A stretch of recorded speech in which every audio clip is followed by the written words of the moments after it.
somebody was arrested for mutilating the naira, spraying naira somewhere, and it became a talk of the town.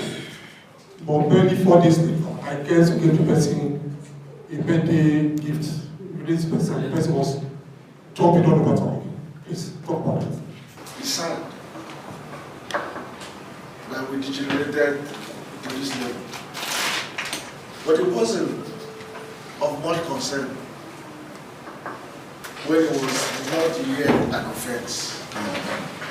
So many people did it, and it almost became a cultural thing.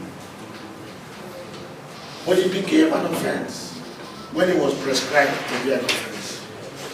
Like I tell some people, a thing is not an offense until it's prescribed to be an offense. So our laws have prescribed naira abuse to include spraying of money, buying of money, naira mutilation to be an offense.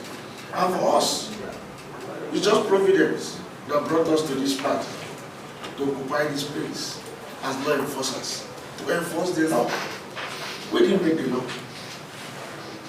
So because we are law enforcers, we have to enforce the law that we collectively have made a law. Speaking on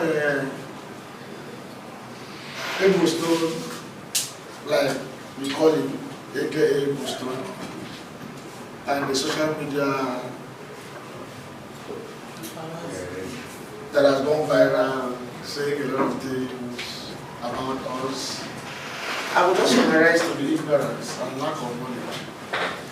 And I forgive them wherever they are. Because even the Bible, for those of us who are Christians, say because of lack of knowledge, our people.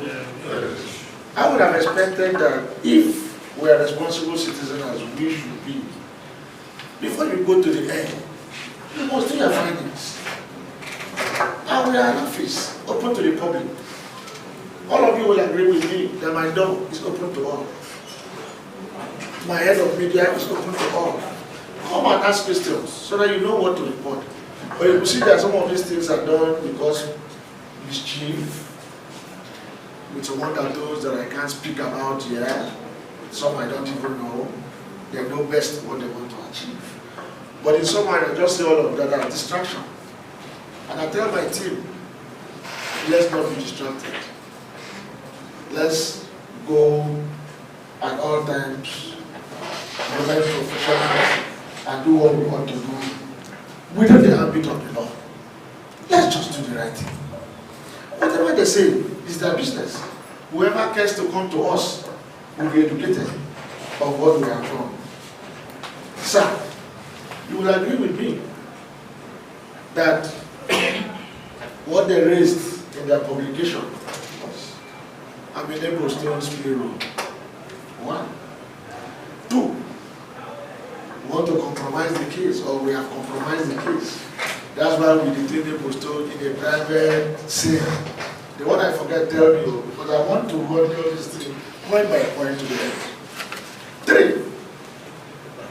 The recent one now. We removed the person that was there to somewhere else to bring somebody who does not know work, so that we can be able to compromise the case even better. 4. I heard them saying we're in agreement with his lawyer that the money spread, his own denomination, is all of that. Now the answers are simple. Starting from me being in Ebo Stone's payroll, I don't know where that came from. I'm the acting general director of the EFCC. I have 3 states within my jurisdiction. I don't know his status that he will be able to pay me. And by my training, I don't think it's something doable. If it's so, somebody that is paying me, the very day I came back from my journey, we were in New York, the very day I came back to town, on that Monday, I was able to arrest him. We took his statements. I detained him in the right process. I speak about the detention. For me, as a security man, there are reasons to put a suspect in a cell alone. The EFCC, Benin Directorate, or the EFCC as a whole, does not have private sales. All our sales are public. So for them to say we're putting in a private sale is outright falsehood. That it was wrong for us to take me alone in a sale, also outright wrong. Because I evaluated him and profiled him, and I saw him as a high-risk personality. That was our consideration. High-risk personality. You know the role he plays for the state. He's almost like the head of youth. And you know the root component are always the recalcitrant, rough people, and all of that.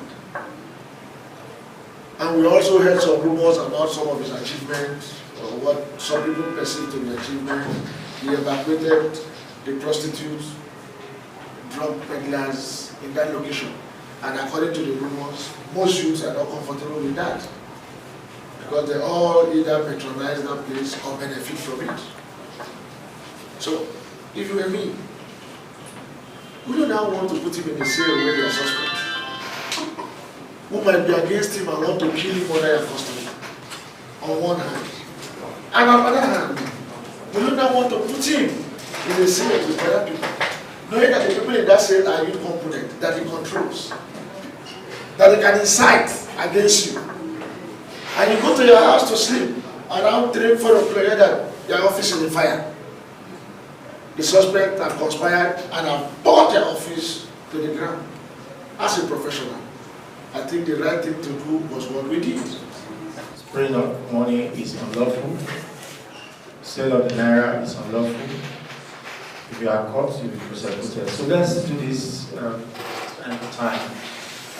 Though we all know that ignorance of the law is not an excuse, but it's also better for your media department to take this up, because sensitization of the people is also very important, and this is where we come in.